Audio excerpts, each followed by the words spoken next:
Hello everyone and welcome back to another video. So this is going to be my Warhammer Fest thoughts and feedback event, discuss all the information I gathered, everything like that, and just put it into a nice video so you can just listen to while you're painting or, I don't know, whatever you want to do. So let's just jump in and let's get started. So like I said, this was my first Warhammer Fest, so I set off super early.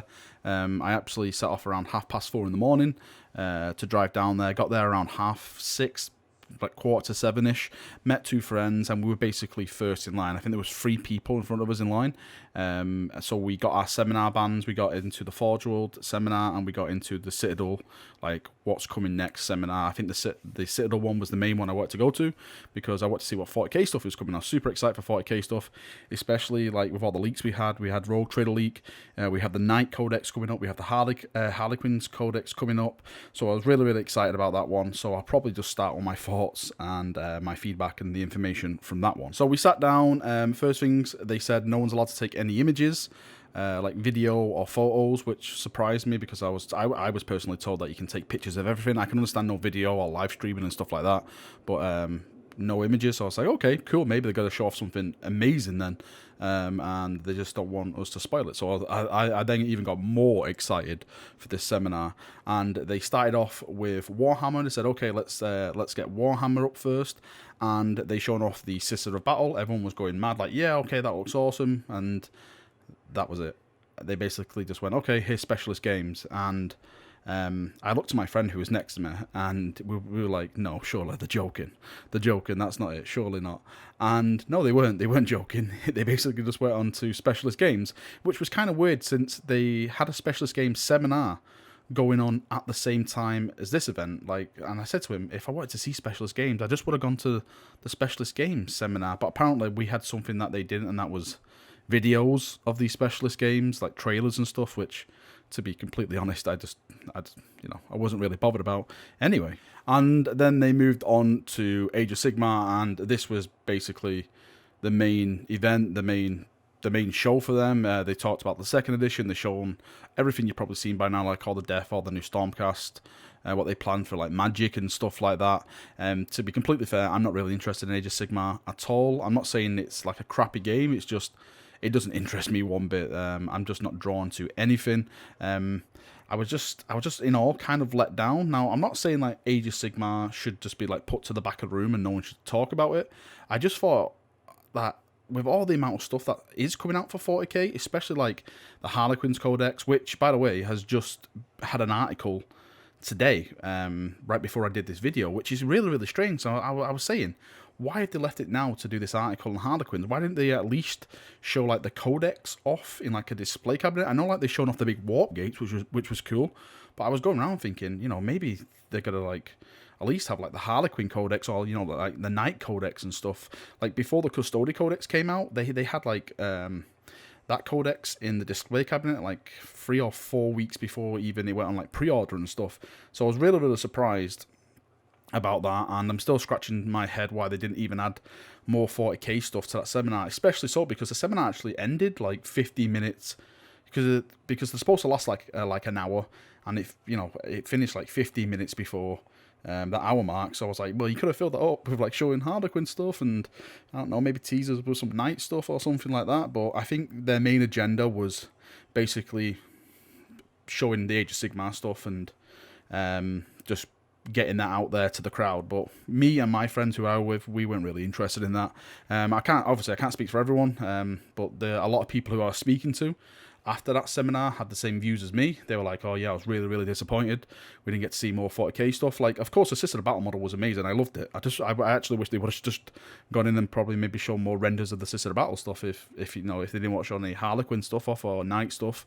But hey, what you gotta do. I think their agenda was just mainly to plug Age of Sigmar. And again, I'm not saying that's a bad thing. I'm just a bit confused why they just didn't add more 40k stuff, especially when they had content for 40k. So after I come out of that seminar, spoke to a few people. The next seminar was the Forgeworld one, and I was going into this one like kind of, a bit wary after coming from the first one, but this one was completely mind-blowingly awesome. I loved every second of it. The staff in there was so cool, joking around with all the people in the room. It was really, really cool, and again, you probably saw everything by now, like all the new Imperial Armor book, which is going to have Custodes in it, the Sisters of Silence in it, the Grey Knights in it. There was a couple of questions about that at the end, and they did say that it should be finished, being written at the end of summer. So I'm thinking maybe, fingers crossed, they may have it on the shelves by the end of this year. That would be incredible for me, as I'm a huge Custodian Sisters of Silence fan. I actually sold my Grey Knights this edition because they were really, really awful. Maybe I'm going to regret that now, I'm not too sure. But with the Custodian Sisters of Silence Imperial Armor stuff, I was over the moon. Absolutely fantastic stuff. Now, the question did get asked about the Mark II situation, about going last chance to buy. That was one of the main things I wanted to ask, but actually someone asked it before me, so I was like, okay, cool. And they basically said, the reason why it's all gone last chance to buy is that because of the plastic stuff, which has happened with, GW with the box sets and everything that they've been releasing, the Mark II stuff has took a bit of a hit when it comes to the sales. It's not really selling it. Well, it's not selling anymore. It was basically their words. It's just not selling. So they decided to just, put it all on, last chance to buy, and clear the stock, and then it makes room for new stuff. They did say that maybe they will revisit in the future. I don't know if that means plastic wise. I don't know if that means resin. I don't know if they're going to redesign it. I'm not too sure. They did say that hopefully in the future we can revisit it and bring it back. Model wise, some of the stuff they've shown off, again, you've probably seen this all by now, but the new Necron stuff was amazing. Well, I'm just calling it a Necron Knight because it looks absolutely incredible. They're showing off like some Sisters of Silence HQs. They're showing off the Praetors for the Alpha Legion. All this awesome new cool stuff. Everyone was going wild in the audience for it. Everyone was like, yeah, this is awesome. And of course, they moved on to Book 8 of the Horus Heresy, which they said they're nearing completion. It should be out next year. I'm thinking it's probably going to be at the Weekender next year. That is my personal opinion. Don't quote me on that, saying it's definitely coming out. I'm just saying probably at the Weekender next year. They'll probably have that book completely finished. It's got to feature Blood Angels, White Scars. It's got to feature Demons of the Runestorm. It's got to have a bit more information on the Space Wolves and the Alpha Legion as well. So for you Horus Heresy people, yeah, it's actually looking a very, very cool book. I'm hoping, really, really hoping that they will have Khan to come out with it, maybe on a jet bike or something like that. I think that would be a really awesome thing to come out with that book, because I just want a Jagatai Khan model because he's absolutely awesome. Now, the main thing at the event, of course, was Titanicus. I was lucky enough to actually buy my Alpha Legion, my Alpharius model, and just run upstairs. So I got into the room when there was I think there's just like one or two guys in there. So I actually got to, asked a lot of questions to the people behind the desk. One of the questions was price tag. How much is this going to be? Now, there's been a bit of confusion about this. I don't know if there's a bit of a mix-up, but I asked the chap behind the desk, I said, so what is the starting box set going to cost for this game? And he responded to me, he said, the starting box set is going to probably cost the same amount as the other starting box sets which have come out from GW lately. So if you think, Dark Imperium and, those kind of starting box sets, so that's around 95 to £100, something like that.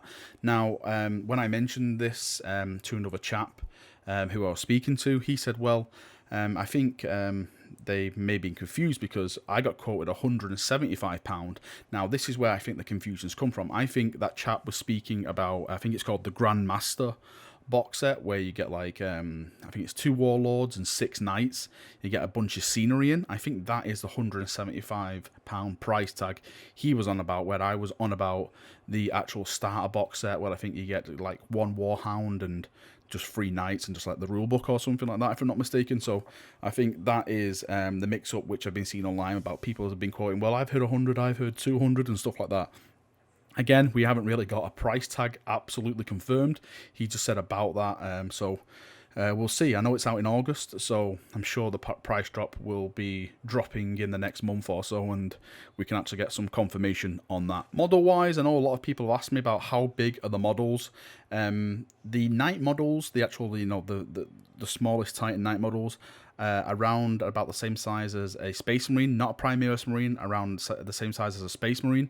A lot of people said, how big is the Warlord? And if I had to compare it, I think it's just a little bit bigger than a Telemon Dreadnought, just a tad bigger than a Telemon Dreadnought. That is the size scale of them. A lot of people ask me about the resin and the plastic about them. They're definitely all going to be in plastic, but there will be resin upgrades. For example, like the missile packs that sit on top of the Warlord shoulders and stuff like that. All that stuff is going to be in resin.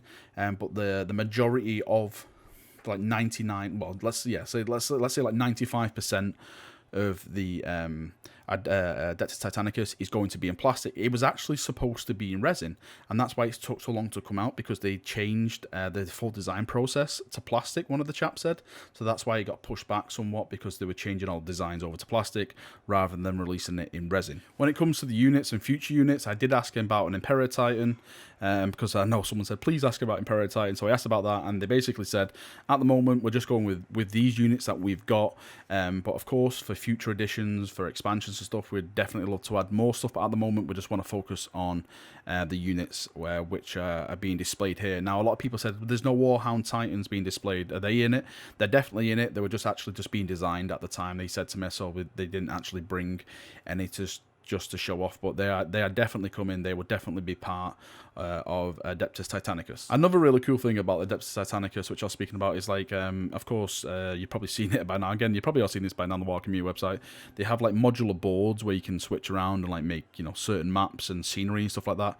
But the actual scenery themselves are planned to be modular as well, because I was asking about, for example, if you hide your let's say your knights behind a building, and you can you actually shoot that building and destroy it with like your warlord, and you'd be able to see the knights. And he said yes, definitely, that is the plan. What we plan to do is release modular scenery, so you can mix and match it and like add ruins onto a building, or take that building out and make it ruined. So if you shoot a building and destroy it, you can add that like a destroyed building there instead, or like maybe a destroyed spire or something, so you can actually see the models through it and stuff like that. There was stuff like they were saying, like, if you walk through a building with your warlord, you're probably not going to damage it, depending on the size. But for example, if you're walking through like a hab block with your knight, you may get like damage with it, because these are only small, where a warlord is absolutely massive and huge. The game sounded very, very fun. If nothing else, the models were fantastic. I'll probably just buy the box set just to paint the models, because the models are absolutely fantastic, and this is probably the closest I'm ever going to come to actually own like a Titan maniple. So this is me definitely sold for this game. The rest of the day I basically just walked around the main hall, looked at some of the grand tournaments, looked at some of the games that were going on, visited some of the video game devs. I didn't sit down and play any of the video games, because I'm basically playing them on my home computer, because I'm testing them and stuff like that. So I wasn't really interested in sitting down there for like half an hour to an hour just playing them games, since I can just do that at home. I went around to some of the closing shops, asked some information, all that kind of stuff. Sat down, read a couple of pages of Aaron Dembski Bowden's new Death Watch comic book that was there. I think I'll be picking that up in digital format. I think it's out this week for that in digital format. And yeah, that was basically it. I enjoyed the event. I thought the event was fun. I loved meeting all the people that came up to me when I had my Chapter Master hoodie on, and they were shaking my hand. I got selfies with people. It was like really, really cool. Like people coming up to me having selfies. It's like, okay, this is weird, but yeah, it's really awesome. I loved meeting everyone. It was a fantastic day, great day. I would definitely go back there. Definitely go back there. It was just Seminar 1, which was a bit of a letdown, but I understand if they're trying to push Age of Sigmar out, and they just didn't really want 40k to overpower that. I'm not too sure. I just felt a little strange at the end of the day that we had stuff like the Rogue Trader game that got leaked, and I actually thought the leak was from this event. I thought maybe someone snuck in and took a couple of pictures of Rogue Trader from this event and put it online, but stuff like Rogue Trader never even got mentioned. Not mentioned. And when I was like trying to query people, like some of the designers upstairs and stuff about Rogue Trader, they were just like tight-lipped. They didn't want to say anything. Like when I was asking them about the knights and stuff, and that's another thing. I was like, that you're not even going to preview like a castle and knight off. We've all saw it on the trailer and stuff. Why not just have it in the cabinet, just so we can all see it? And it's these are some of the things which is just like, it's a bit strange. I personally felt the day was more Sigmar than 40k, and when I came home and did a little stream about it, I was kind of annoyed when I did that stream. I probably regret saying some of the things I did on that stream, But all in all, yeah, I enjoyed the day. I know a lot of people saying, well, wait till Sunday. Sunday's going to be a 40k day. And I was like, no, it's not, because I'm looking at the schedule for Sunday and there's nothing really down there for 40k. But now that it's all over, yeah, it was a fun day. It was great. I'd definitely recommend it to go if you're a Warhammer fan, just to, you know, just to see it and see all the models, just to meet the designers if you're one of them kind of people, ask them questions. Really, really enjoyed it. Again, definitely going next year. I'm actually looking forward to going next year, so yeah, I will definitely be going again. Alright chaps, that's me done for another video. I've probably left some information out somewhere. If you want some information off me, or you know, if there's a question on your mind you must have answered from the event, post it below and I'll do my best to answer it with as much detail as possible and hopefully give you that information. I hope you've enjoyed this video. I hope some of you have got information from this video, and yeah, I shall see you all very, very soon. Thank you for watching, and bye bye.